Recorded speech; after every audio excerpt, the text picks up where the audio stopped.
This is NDTV.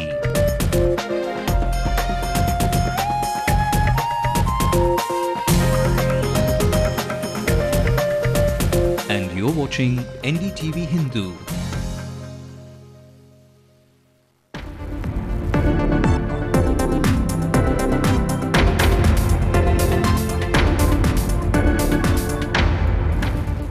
BSP State General Secretary Armstrong arrested in connection with the 2008 Law College students' clash. 23 houses gutted in a fire in Pattinapakam. No casualties reported. The flames were doused after 40 minutes. Students left in the dark after the All India Engineering Entrance Examination test was postponed by a few hours after the question paper leaked in Uttar Pradesh.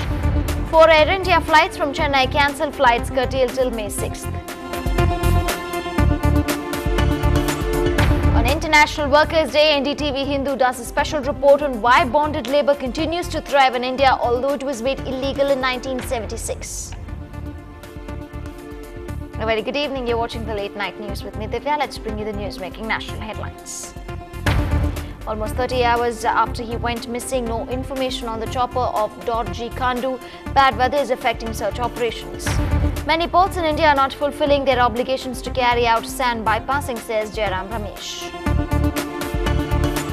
Reports say Gaddafi's son and 3 grandchildren are killed in a NATO airstrike, but UK minister says there's no confirmation. And it's sweet revenge for President Obama as he trumps Donald Trump after he embarrassed the president on his birth certificate.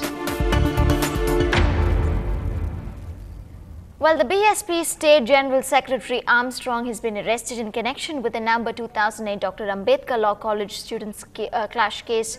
The Joint Commissioner says he was arrested on charges of criminal conspiracy and instigating violence. According to the charge sheet filed, Armstrong was said to be absconding.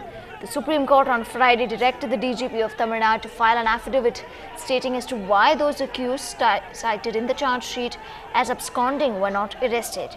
In the wake of this, Armstrong and a city advocate moved the Madras High Court requesting anticipatory bail, but Armstrong's advance bail petition was dismissed. Well, about 23 huts were burnt to ashes in a sudden fire that broke out at 1:30 in the afternoon in Pattinapakam. Several LPG cylinders exploded, while bikes and cycles were gutted in the fire accident. 3 fire tenders and 4 Metro Water lorries were pressed into service. Firefighters say the fire was put off after a 40-minute firefighting. No casualties have been reported. The cause of the fire is not known as of now, and the loss of property is yet to be ascertained. The homeless victims have demanded that the government provide alternate houses and compensation for the loss of materials. Well, what was meant to be a quiet Sunday morning turned out to be quite a nightmare for students who took the All India Engineering Entrance Examinations.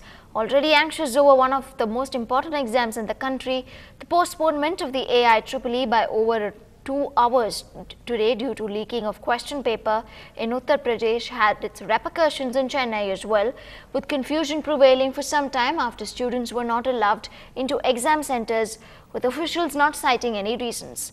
Many students and their parents, especially those who had come from far-off places, were left in the dark. The CBSE postponed the exam to 12 noon from the scheduled 9:30 a.m. start, and the second part of the exam started at 4 p.m. The question paper was being sold in the open market in Lucknow for 6 lakh rupees. Well, today is International Workers' Day, or more simply May Day, and we at NDTV Hindu decided to focus on one neglected sector, the unorganized sector, daily wage earners who end up exploited, unprotected and confined as bonded labor. But why does this practice still continue to crop up even after 64 years of independence? Our reporter Krishnamurthy finds out. These are ecstatic faces of labourers who just tasted freedom at Punneri last week. Freedom from bonded labour. Around 500 of them had been working in inhuman conditions at a brick kiln for almost a year before they were freed.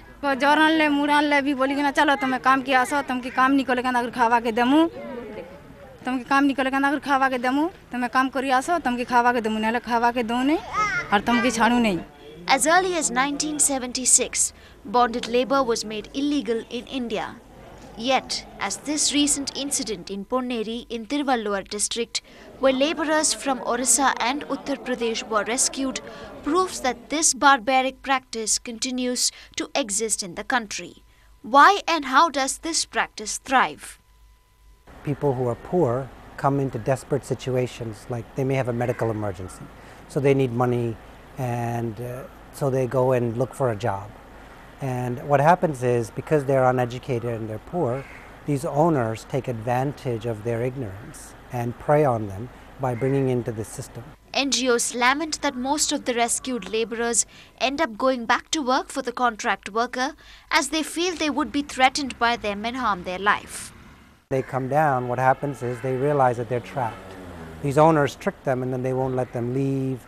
They will continue to harass them and threaten them. If you can just imagine, when they come to Tamil Nadu, they don't speak the language. So who are they going to go to for help? While NGOs try to ensure that workers are not exploited, experts say the government too should keep a hawk's eye over violations of labour laws and punish the guilty. In Chennai with Krishnamurthy, this is Divya for NDTV Hindu. Moving on, badly crippled by the pilot strike, Air India has announced that it will now use bigger aircrafts, including jumbo jets, for the few domestic flights they are still able to operate. But the bad news is that flights will not be regularized till the 6th.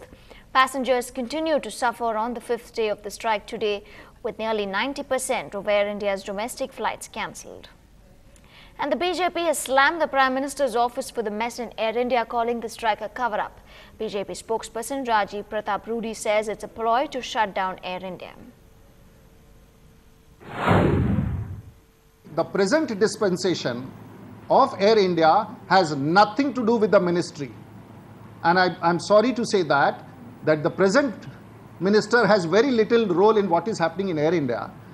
And that is being controlled completely by the Prime Minister's office. And if I say that, and I mean it, that the CMD of Air India does not report to the Secretary Civil Aviation.